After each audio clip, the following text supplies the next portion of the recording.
नमस्कार विद्यार्थी मित्रांनो मागच्या सगळ्याच पेपरचे आपण तुम्हाला PYQ दिलेले आहे आणि त्याच्यापैकी बरेचसे क्वेश्चन असे जसे आपले सेट झालेले आहे त्या ठिकाणी.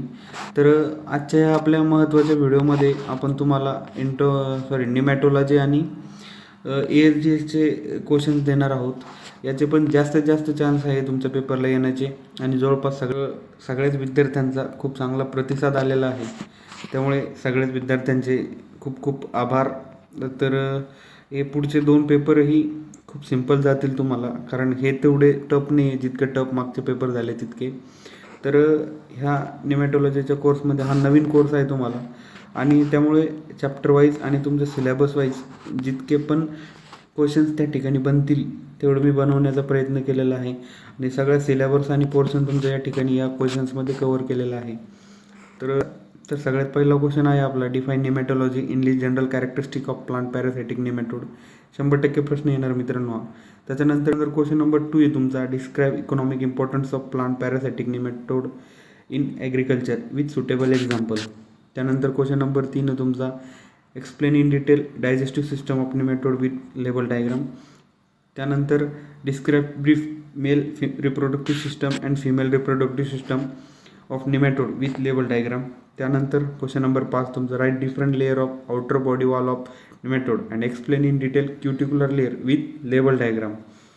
आणि त्याचे जे बॉडी वॉलचे थोडे फंक्शन्स पण करून ठेवा, कारण इन जनरल जर तुम्हाला 1-2 मार्काला फंक्शनसुद्धा विचारू शकतात. त्यानंतर क्वेश्चन नंबर 6 आहे तुमचा, describe classification of nematode on the basis of habitat with 1 example each. त्यानंतर differentiate between entomopathogenic and plant parasitic nematode. त्यानंतर question number 8, in list different methods of nematode management, describe in detail cultural method or physical method with suitable example. आणि ह्या मेथड्समध्ये आणखी जेवढं करता येईल तेवढं करा. असं नाही की कल्चरल आणि फिजिकल विचारतील म्हणून, फक्त या दोन्हीचं मेजॉरिटी चान्स आहे जास्त विचारतील. पण तुम्ही त्यानंतरच्या त्या उरल्यालासुद्धा केलं तर खूप चांगलं होईल. कदाचित जर क्वेश्चन पेपर फिरला तर त्यासुद्धा विचारू शकतात. त्यानंतर describe EPN state desirable characteristic of EPM. त्यानंतर question number 10, write down important system and management of root knot nematode and citrus nematode. त्यानंतर question number 11, question number 11 short note, integrated nematode management, role of entomopathic nematode in insect pest management, history of nematology in India आणि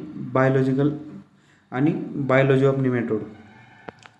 त्यानंतर question number 12 मित्रांनो तुमचा, in list important plant parasitic nematode and describe any one. त्यानंतर question number 13, describe in detail symptom cause by nematode above ground and below ground nematode.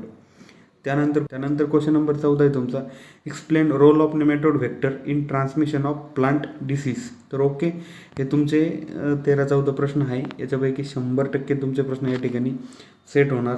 त्या ठिकाणी मित्रांनो त्यानंतर लगेच आपण आता डेअरीचा म्हणजे मिल्क अँड मिल्क प्रोडक्ट हा जो तुमचा 24/12/2025 रोजी पेपर आहे त्याचे पण लगेच क्वेश्चन बघूया. तुमचा पहिला क्वेश्चन आहे तुमचा, explain in short about present status of dairy industry in India. त्यानंतर enlist physicochemical properties of milk, describe specific gravity, boiling point, freezing point and acidity. त्यानंतर question number 3, describe nutritional importance of milk. त्यानंतर question number 4, enlist various factor affecting yield and composition of milk, explain any two. म्हणजे define homogenization, mention advantages and disadvantages of homogenization. त्यानंतर question number 6 आहे तुमचा, in list important method of preservation of milk and milk products, explain chemical or biological. त्यानंतर question number 7 आहे तुमचा, write in detail high temperature short time method of pasteurization with merit and demerit, in list method of pasteurization. त्यानंतर question number 8 आहे तुमचा, state the important of त्यानंतर question number 8 आहे तुमचा, state the importance of packaging, write in brief modify atmospheric packaging and in list various modern packaging techniques. त्यानंतर question number 9 आहे तुमचा, in list method of cooling and chilling of milk and explain any two of them. त्यानंतर number 10 आहे तुमचा, classification of milk and milk products with at least 1 example of indigenous and western product. त्यानंतर question number 11 आहे तुमचा, write in short about फसाई and its function. त्यानंतर तुमचं question number 12 आहे, राईट शॉर्ट नोट्स. त्याच्यामध्ये तुमचं whey, AGMARK standard, significance of micro organism of milk, significance of micro organisms of milk, त्यानंतर इंग्लिश प्लॅटफॉर्म टेस्ट. त्यानंतर कदाचित फ्लोट चार्टसुद्धा तुम्हाला 2-2 मार्काला येऊ शकतात काढायला. त्याच्यामध्ये इम्पॉर्टंट आहे तुमचं छन्ना, दही, श्रीखंड आणि जर आलं तर पनीर वगैरे सुद्धा येऊ शकतं. तर ओके, हे सगळे झाले तुमचे क्वेश्चन्स. All the best. तुम्हाला क्वेश्चन्स वगैरे कसे वाटले याचा फीडबॅक नक्की मित्रांनो तुम्ही कमेंटच्या माध्यमातून द्या. धन्यवाद.